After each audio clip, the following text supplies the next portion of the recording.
Hello, beautiful friends. I am Laurel Bleadon-Maffei with Illuminating Souls, welcoming you to this episode of Sleepy Bedtime Blessings, a podcast designed to help you rest, relax, and fall asleep, all while deepening in your connection to your beautiful team of angels who love you so. I am an angelic practitioner, a spiritual teacher, and an encourager of souls. And I also am someone who listens to sleep podcasts. And so this program blends together two of my ongoing self-care tools in my toolbox. Connecting with the angels absolutely brightens my life. And listening to sleep podcasts helps me get a good night's sleep. So I knew for a while that I wanted to do a sleep podcast, but for me the magic really came in when I found this way to weave in the angels too, because this is a snapshot of what I use to help me find balance in my day-to-day life. And my hope is this will serve you in a similar way. And you are welcome to use this podcast as you drift off to sleep. That's how I use it. And yes, I actually listen to my own podcast because it helps me. Some of you will have heard me talk about the way I experience my own consciousness. It's almost a duality of sorts. There is the Earth Girl, which is the me who, is that good grammar to say the me who? Probably not, but I'm going to let it go. The aspect of myself that gets annoyed with people at Costco and gets overwhelmed and has a very, very human experience of the world. And then there is the practitioner self. And that's the aspect of myself that I experience when I am doing angel sessions and classes and moments like this one when I am intentionally helping to co-create a loving, soothing, sacred space for you. So in this moment, I'm in practitioner mode. The lovely thing is, when I get ready for bed, I am most definitely in Earth Girl mode, and I plug in the podcast, and it helps me. The vibration, the energy, the rhythm, the loving, even though I am in part the instrument through which it flowed to be created, when I'm in my Earth Girl mode, I experience it similarly to how you do. I receive it because in this moment, the energy and the love of the angels is flowing through for us all. It is here for me, and it is here for you. So, take a nice deep breath in if you are so guided to do so, and release.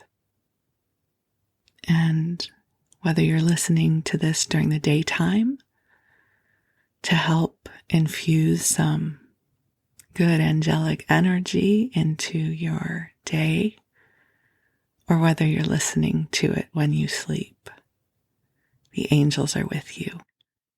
And the angels are always with you. It's just that we're not always aware of it, that the relationship is designed to be subtle. So subtle, most of us do not know that it even exists. But moments like this one amplify our awareness of the angels. And so it becomes easier to connect with their energy and their love. And that's why I'm here, to help amplify your connection with your beautiful team of angels who love you so.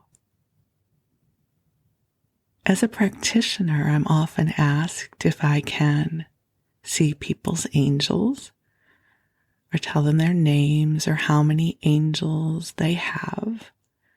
I think as human beings, we really like the details.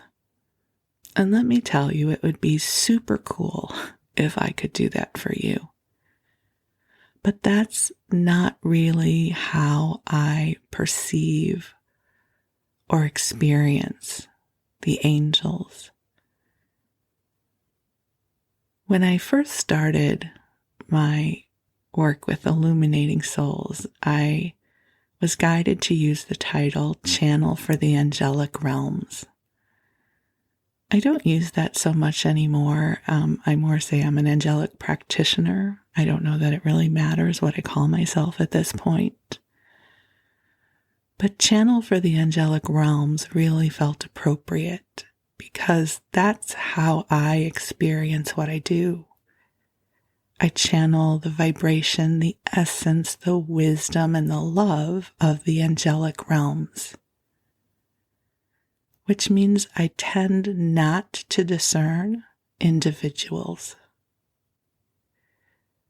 The only time this really shifts is when I'm channeling and Josephus and the Wisdom Council come through. For those of you who have experienced that, you'll know that Josephus is the primary guide of the group. And when he comes through, he speaks in the we, he speaks in the plural, because he is bringing forward wisdom from the collective. And in the case of the work that I do, the collective is mutable, meaning it may shift and change depending on who I'm working with. So if I'm facilitating a session for you, often your team of angels is in the council. They're in the gallery, and they are helping me to bring forward messages for you. And they're also helping to amplify the messages you receive through your own consciousness. It is a wonderful blessing to be able to facilitate the angelic energy for you. And I also receive it at the same time. So as we sit here together, this energy, this light, this love, this compassion is flowing through for you. And not all of us receive the exact same experience. It's almost as if we all go to a museum and we're all looking at the same painting. And we get together later and we talk about what we experienced in the painting. We will all have experienced something slightly different because each of us is a unique instrument. And absolutely there can be overlap, and we can reflect to each other and then enhance our experiences. But just like a museum painting, this energy in this podcast, you will receive uniquely through your perception filter. And the angels, your angels, are calibrating this energy for you. They are aware of what is going on in your life. They're aware of your victories and your wins, and they're aware of your challenges and your grief. They're aware of all of it, so they can help modulate this energy in support of you. And you need not be aware that this is even happening. You can sleep right through it. You know, only a part of our beingness is conscious. There is a significant part of our beingness that is superconscious or subconscious. So the part of you that identifies as the waking self is only a part of you. So when that part goes to sleep, you are still present, but in a different way, in a shifted way. And our sleep time is a wonderful time to heal and learn in the astral realm.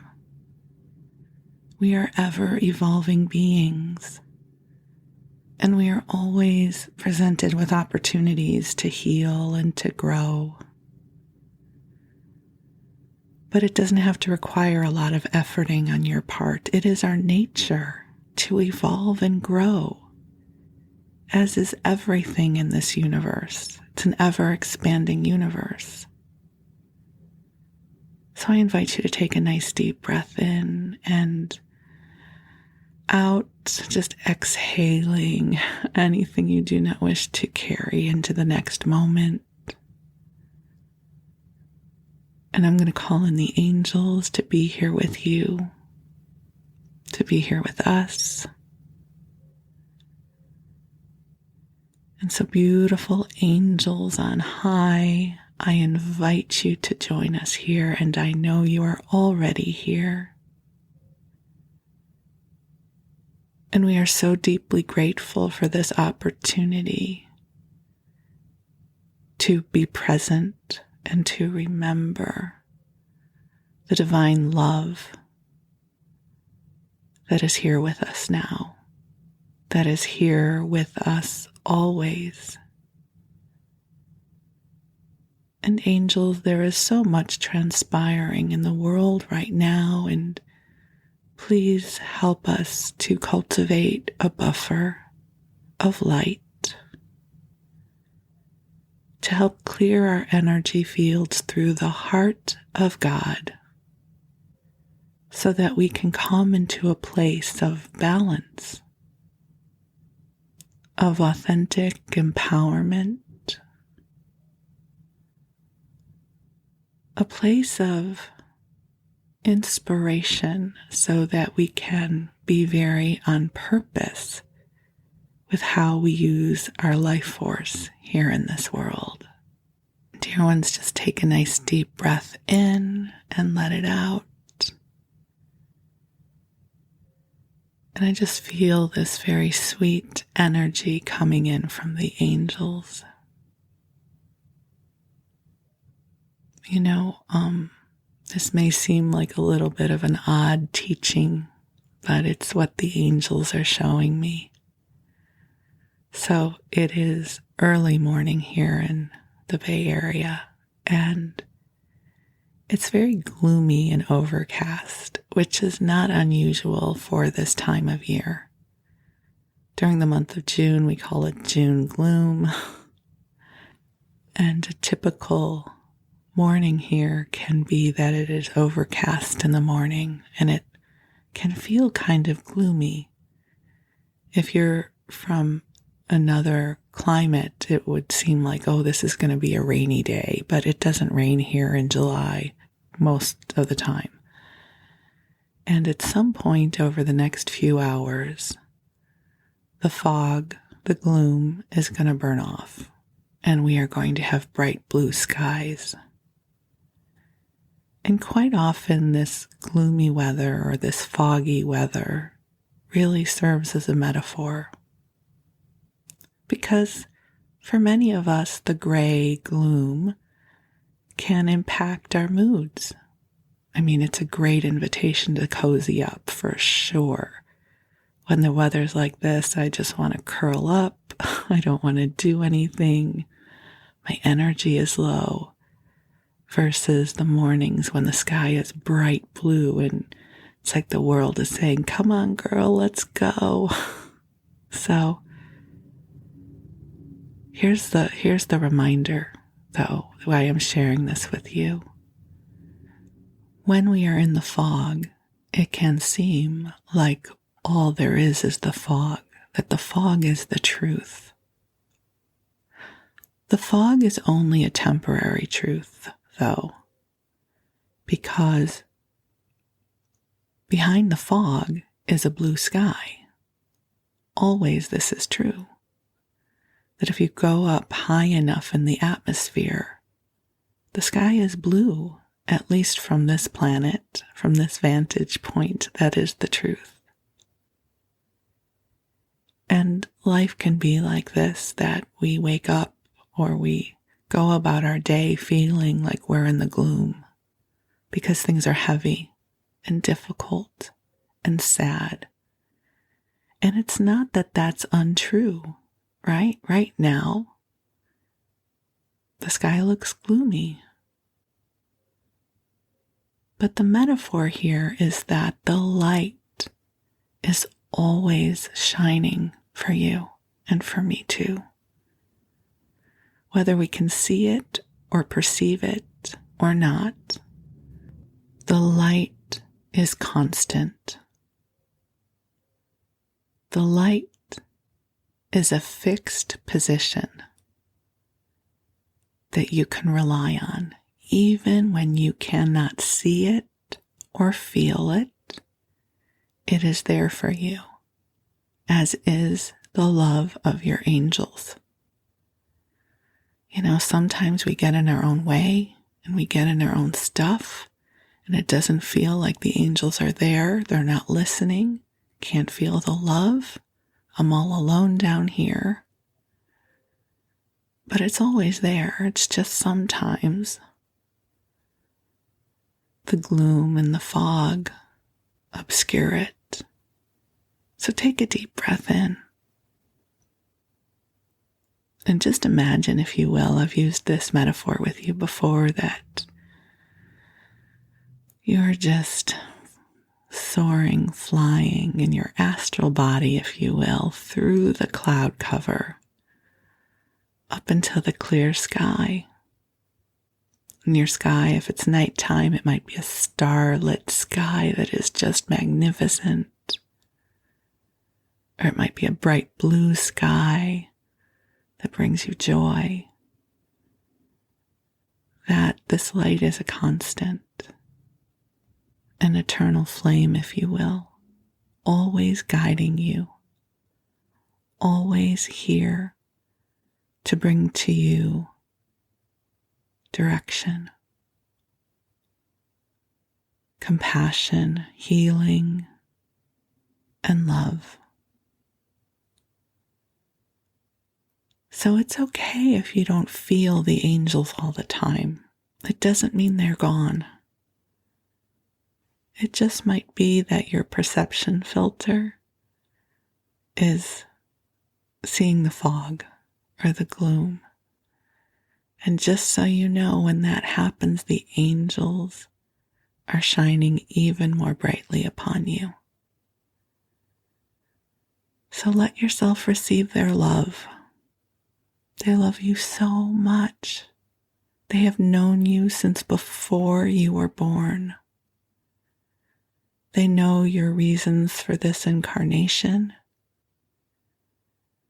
They acknowledge you for your courage to even be born into this dimension, in this time and space. They adore your quirkiness. They love your compassion and your heart. They love everything about you.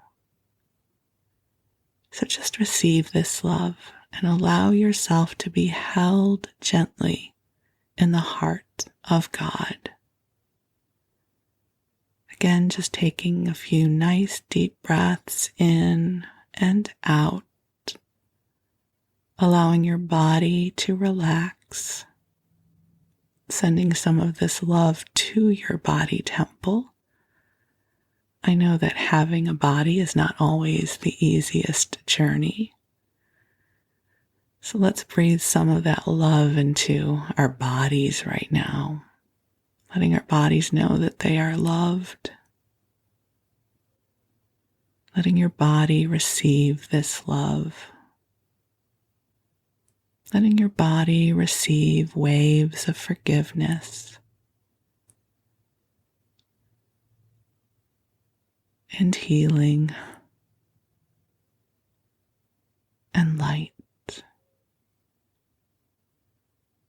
Take another nice deep breath in as the angels bring you waves of comfort and also seeds of inspiration. And you need not know what these are yet, but I affirm they will germinate and blossom soon within your spirit. For now, I invite you to rest, cozy on up, and snuggle on in. And while you do, I'm going to read you a story. Tonight, we're going to return to Little Women by Louisa May Alcott. I will be honest, I have forgotten what part we're on, but in the last episode where we read from Little Women, Jo and Amy have just reconciled from their huge fight. Amy burned Jo's journal, and Jo was never going to forgive her until Amy fell through the ice while skating, and then they forgave each other and made up. Now we're going into a part of the story where Meg goes to Vanity Fair. And the thing to remember going into this part of the story is the Marches are not a wealthy family. They're wealthy in love, but their father is a pastor and is off serving in the army. The two older girls, Jo and Meg, both work, so Meg serves as a governess and Jo takes care of old Aunt March. And their mom, Marmee, also helps take care of people in the community. So that sort of sets the stage for where we are. And Meg is about to go on a journey. So this is chapter 9, Meg Goes to Vanity Fair. I do think it was the most fortunate thing in the world that those children should have the measles just now, said Meg one April day as she stood packing the go-abroady trunk in her room, surrounded by her sisters. And so nice of Annie Moffat not to forget her promise. A whole fortnight of fun will be regularly splendid, replied Jo, looking like a windmill as she folded skirts with her long arms. And such lovely weather. I'm so glad of that, added Beth, tidily sorting neck and hair ribbons in her best box, lunch for the great occasion.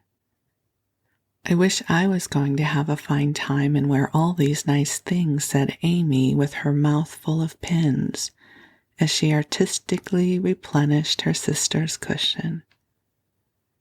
I wish you were all going, but you can't. I shall keep my adventures to tell you when I come back. I'm sure it's the least I can do when you have been so kind, lending me things and helping me get ready, said Meg, glancing round the room at the very simple outfit, which seemed nearly perfect in their eyes. What did Mother give you out of the treasure box? Asked Amy, who had not been present at the opening of a certain cedar chest in which Mrs. March kept a few relics of past splendor as gifts for her girls when the proper time came. A pair of silk stockings, that pretty carved fan, and a lovely blue sash. I wanted the violet silk, but there isn't time to make it over, so I must be contented with my old tarlatan. It will look nice over my new muslin skirt, and the sash will set it off beautifully. I wish I hadn't smashed my coral bracelet, for you might have had it, said Joe, who loved to give and lend, but whose possessions were usually too dilapidated to be of much use.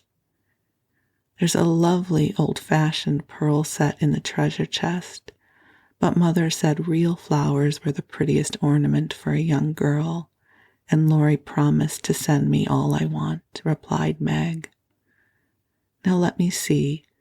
There's my new gray walking suit. Just curl up the feather in my hat, Beth. Then my poplin for Sunday, and the small party. It looks heavy for spring, doesn't it? The violet silk would be so nice, oh dear. Never mind, you've got the tarlatan for the big party, and you always look like an angel in white, said Amy, brooding over the little store of finery in which her soul delighted. It isn't low-necked, and it doesn't sweep enough, but it will have to do. My blue house dress looks so well turned and freshly trimmed that I feel as if I've gotten a new one. My silk isn't a bit the fashion, and my bonnet doesn't look like Sally's. I didn't like to say anything, but I was sadly disappointed in my umbrella. I told Mother black with a white handle, but she forgot and brought a green one with a yellowish handle. It's strong and neat, so I ought not to complain, but I know I shall feel ashamed of it beside Annie's silk one, with a gold top, sighed Meg, surveying her little umbrella with great disfavor. Change it, advised Joe. I won't be so silly or hurt Mommy's feelings when she took so much pains to get my things. It's a nonsensical notion of mine, and I'm not going to give up to it. My silk stockings and 2 pairs of new gloves are my comfort. You are a dear to lend me yours, Joe. I feel so rich and sort of elegant with 2 new pairs, and the old ones cleaned up for common. And Meg took a refreshing peep at her glove box. Annie Moffat has blue and pink bows on her nightcaps. Would you put some on mine? She asked as Beth brought up a pile of snowy muslins, fresh from Hannah's hands. No, I wouldn't, for the smart caps won't match the plain gowns without any trimming on them. Poor folks shouldn't rig, said Joe decidedly. I wonder if I shall ever be happy enough to have real lace on my clothes and bows on my cap, said Meg impatiently. You said the other day that you'd be perfectly happy if you could only go to Annie Moffat's, observed Beth in her quiet way. So I did. Well, I am happy and I won't fret. But it does seem as if the more one gets, the more one wants, doesn't it? There now, the trays are ready and everything in but the ball dress, which I shall leave for Mother to pack, said Meg, cheering up as she glanced from the half-filled trunk to the many times pressed and mended white tarlatan, which she called her ball dress, with an important air. The next day was fine, and Meg departed in style for a fortnight of novelty and pleasure. Mrs. March had consented to the visit rather reluctantly, fearing that Margaret would come back more discontented than she went. But she begged so hard, and Sally had promised to take good care of her, and a little pleasure seemed so delightful after a winter of irksome work that the mother yielded, and the daughter went to take her first taste of fashionable life. The Moffats were very fashionable, and simple Meg was rather daunted at first by the splendor of the house and the elegance of its occupants. But they were kindly people, in spite of the frivolous life they led, and soon put their guest at her ease.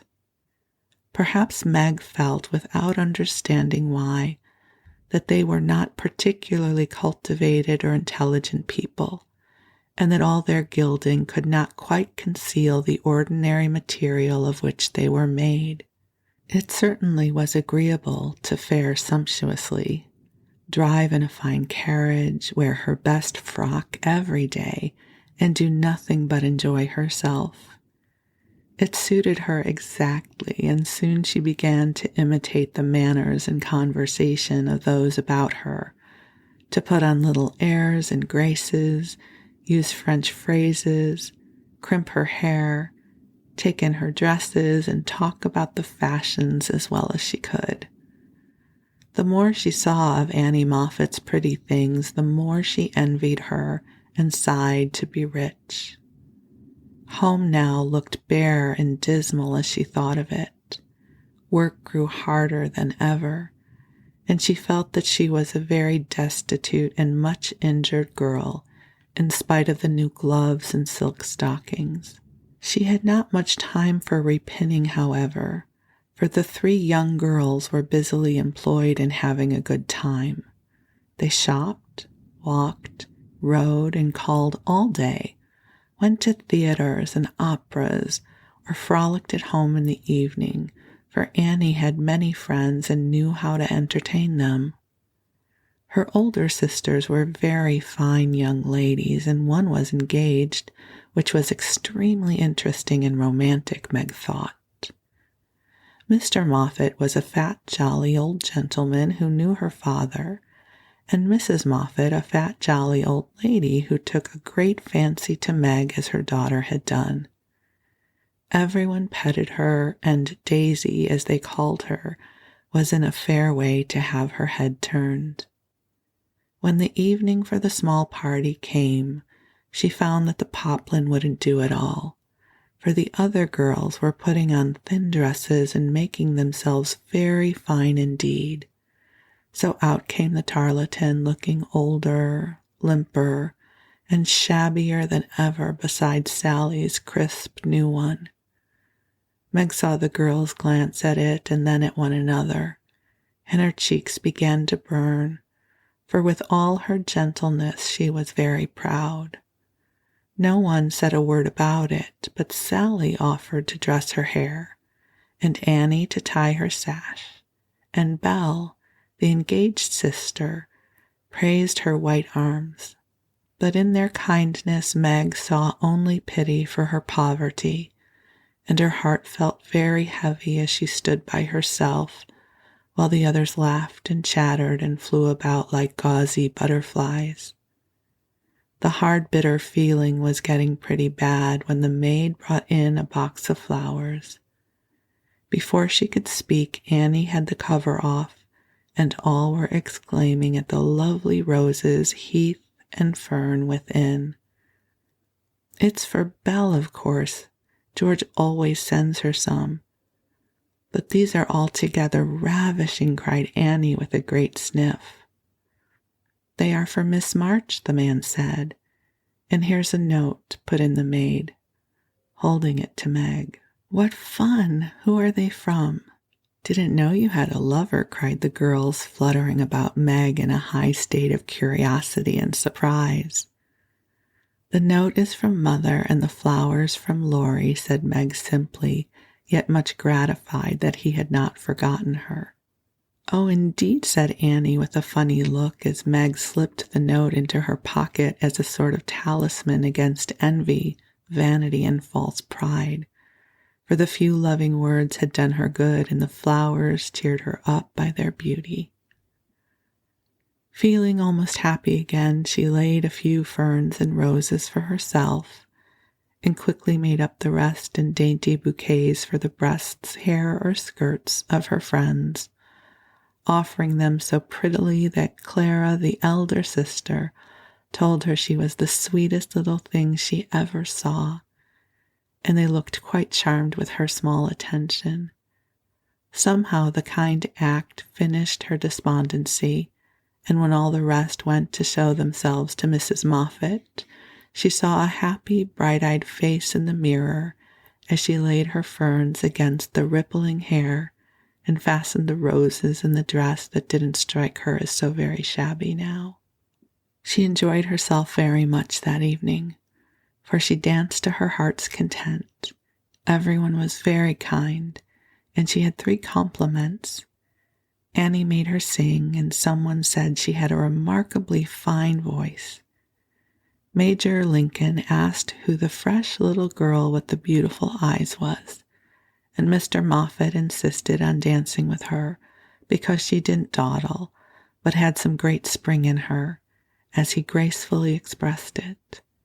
So altogether she had a very nice time till she overheard a bit of conversation which disturbed her extremely. She was sitting just inside the conservatory waiting for her partner to bring her an ice, when she heard a voice ask on the other side of the flowery wall, "How old is he?" 16 or 17, I should say," replied another voice. "It would be a grand thing for one of those girls, wouldn't it?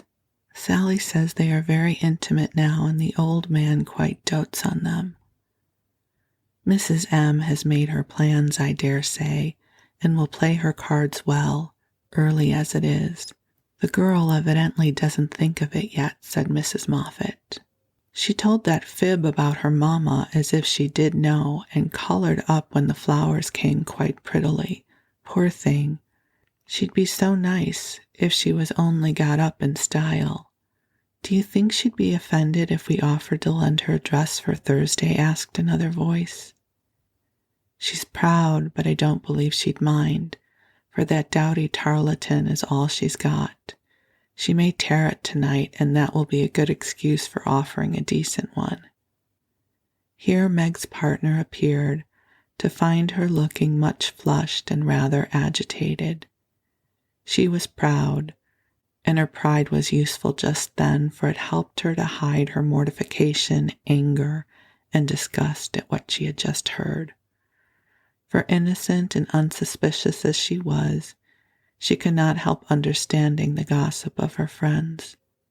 She tried to forget it, but could not, and kept repeating to herself, "Mrs. M. has made her plans," that fib about her mamma, and dowdy tarlatan, till she was ready to cry and rush home to tell her troubles and ask for advice. As that was impossible, she did her best to seem gay, and being rather excited, she succeeded so well that no one dreamed what an effort she was making. She was very glad when it was all over, and she was quiet in her bed where she could think and wonder and fume, till her head ached and her hot cheeks were cooled by a few natural tears. Those foolish yet well-meant words had opened a new world to Meg, and much disturbed the peace of the old one, in which till now she had lived as happily as a child. Her innocent friendship with Laurie was spoiled by the silly speeches she had overheard. Her faith in her mother was a little shaken by the worldly plans attributed to her by Mrs. Moffat, who judged others by herself. And the sensible resolution to be contented with the simple wardrobe, which suited a poor man's daughter, was weakened by the unnecessary pity of girls who thought a shabby dress one of the greatest calamities under heaven. Poor Meg had a restless night and got up heavy-eyed, unhappy, half resentful towards her friends, and half ashamed of herself for not speaking out frankly and setting everything right. Everybody dawdled that morning, and it was noon before the girls found energy enough even to take up their worsted work. Something in the manner of her friends struck Meg at once. They treated her with more respect, she thought, took quite a tender interest in what she said, and looked at her with eyes that plainly betrayed curiosity. All this surprised and flattered her, though she did not understand it till Miss Bell looked up from her writing and said with a sentimental air, "Daisy, dear, I've sent an invitation to your friend Mr. Lawrence for Thursday. We should like to know him, and it's only a proper compliment to you." Meg colored, but mischievous fancy to tease the girls made her reply demurely, You are very kind, but I'm afraid he won't come."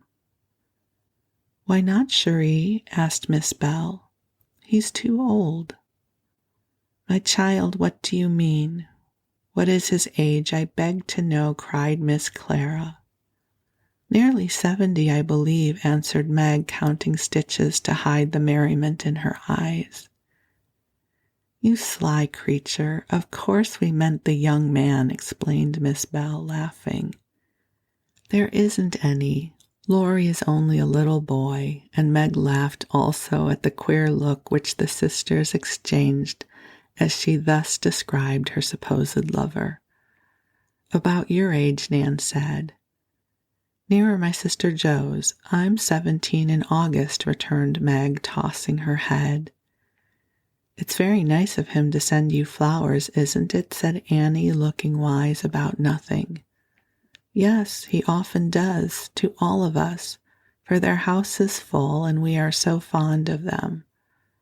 My mother and old Mr. Lawrence are friends, you know, so it is quite natural that we children should play together," and Meg hoped they would say no more. "It's evident Daisy isn't out yet," said Miss Clara to Belle with a nod. "Quite a pastoral state of innocence all round," returned Miss Bell with a shrug. "I'm going out to get some little matters for my girls. Can I do anything for you young ladies?" asked Mrs. Moffat, lumbering in like an elephant in silk and lace. "No, thank you, ma'am," replied Sally. "I've got my new pink silk for Thursday and I don't want a thing."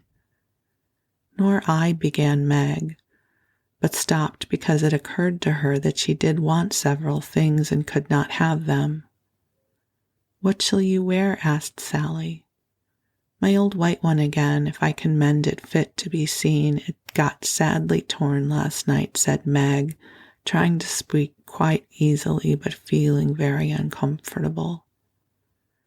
"Why don't you send home for another?" said Sally, who was not an observing young lady. "I haven't got any other." It cost Meg an effort to say that, but Sally did not see it and exclaimed in amiable surprise, "Only that? How funny." She did not finish her speech, for Belle shook her head at her and broke in, kindly saying, "Not at all. Where is the use of having a lot of dresses when she isn't out yet? There's no need of sending home Daisy, even if you had a dozen, for I've got a sweet blue silk laid away which I've outgrown, and you shall wear it to please me, won't you, dear?"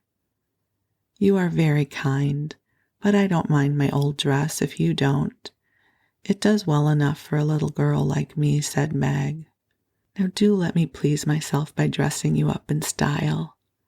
I admire to do it, and you'd be a regular little beauty with a touch here and there. I shan't let anyone see you until you're done, and then we'll burst upon them like Cinderella and her godmother going to the ball," said Belle in her persuasive tone.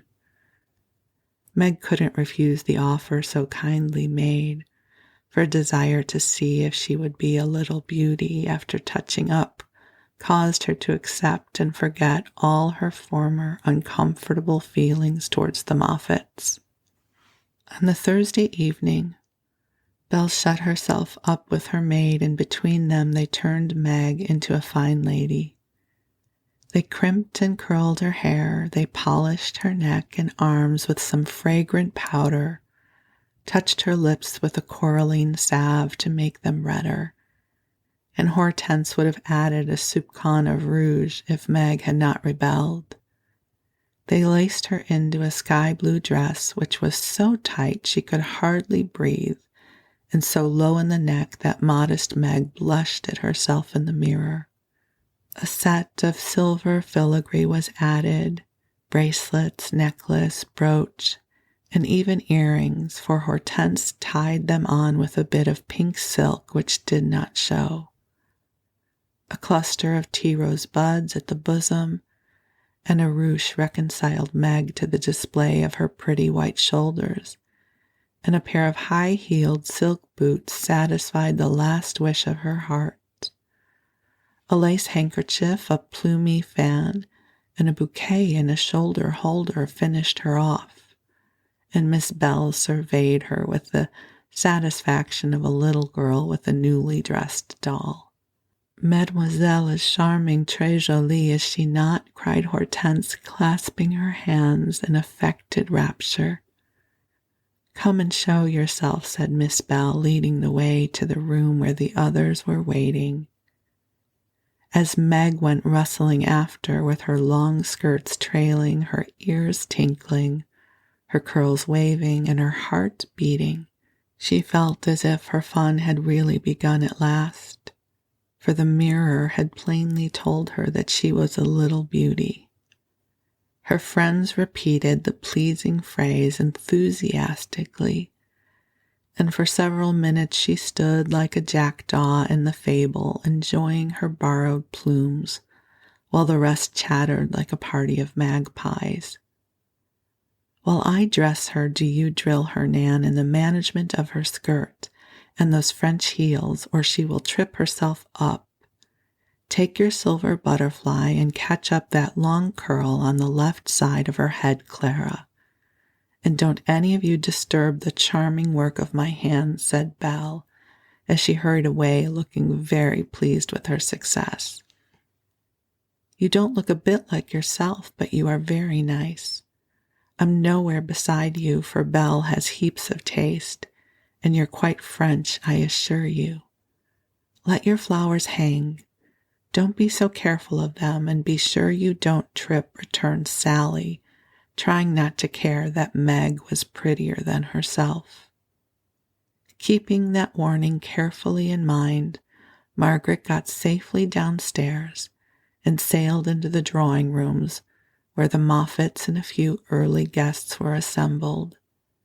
She very soon discovered that there is a charm about fine clothes which attracts a certain class of people and secures their respect.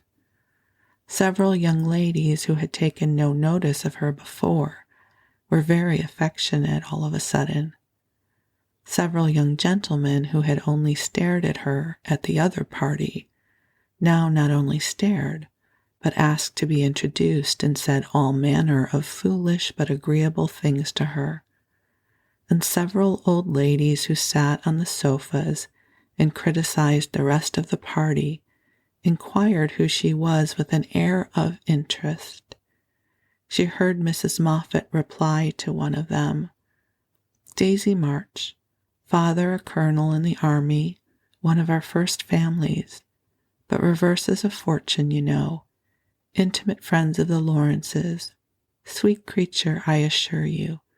My Ned is quite wild about her."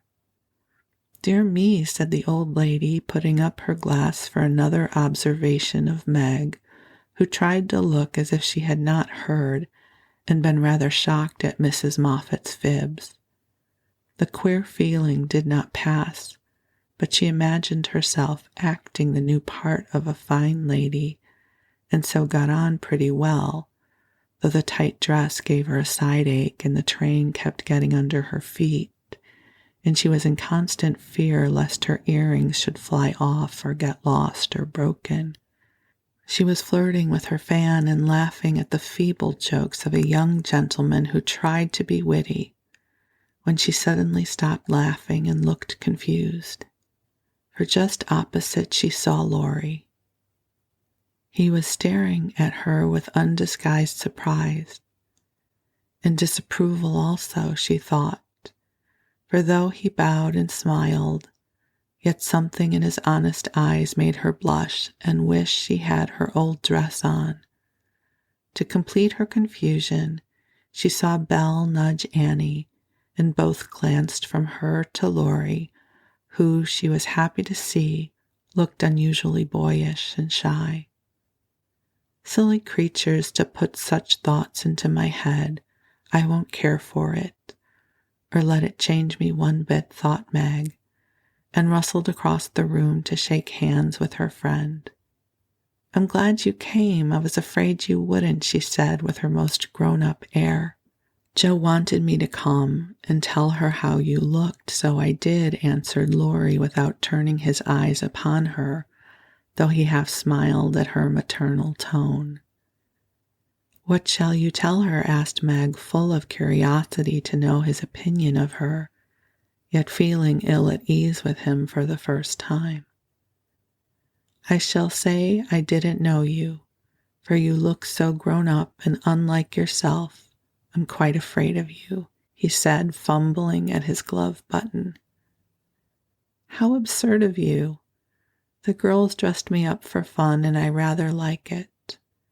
"Wouldn't Jo stare if she saw me?" said Meg, bent on making him say whether he thought her improved or not.